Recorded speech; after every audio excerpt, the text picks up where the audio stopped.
Yo, what's up guys? Magandang araw sa inyo lahat. So, naglalabas na si Nightcross ng bagong Ravium Gear in Season 2. So, greetings. This is Nightcross. Nightcross Global Ravens is Ravium Season 2 will begin his journey on November 18. Bukas, pagka-update, no? So, napapansin natin yung flag ngayon. Ayan. Pababago na yung laman ng sa ano natin, bibiling item gamit yung Ravium. So basically, nag-release sila dito na yung gear adjustment. Once season 1 is over, the flag item will have its resistance stats skill adjusted. Uy, pinamalitan tayo ata. Malakabili natin tayo. So once season 1 is over, the flag item will have its resistance stats skill adjusted. Darpinon curse stress doon sa flag. Tatanggalin nila yon.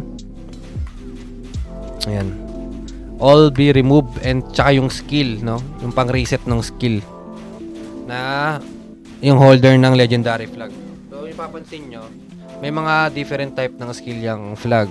So, I mean, isa lang naman din yon, pang-reset from plus 8 to plus lower.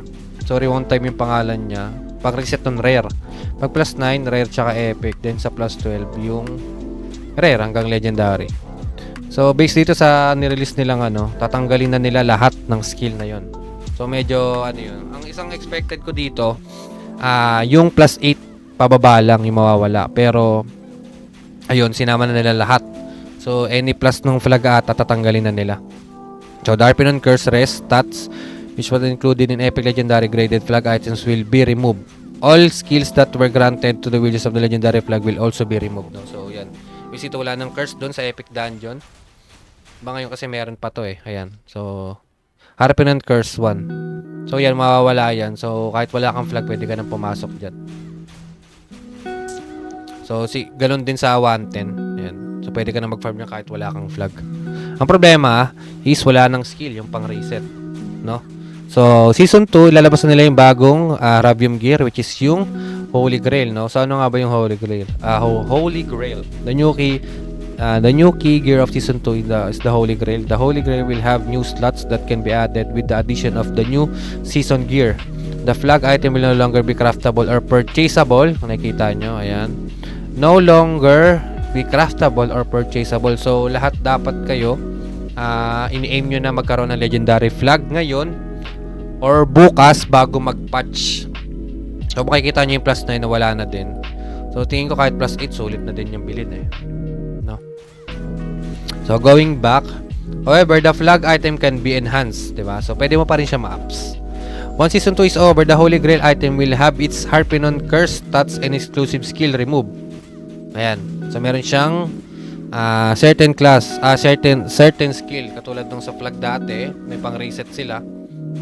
Ngayon, yung Holy Grail, meron siyang exclusive skill, no? So, pag from plus 0 to plus 8, meron kang rare na skill na pagka nakapatay ka, makakuha ka ng HP.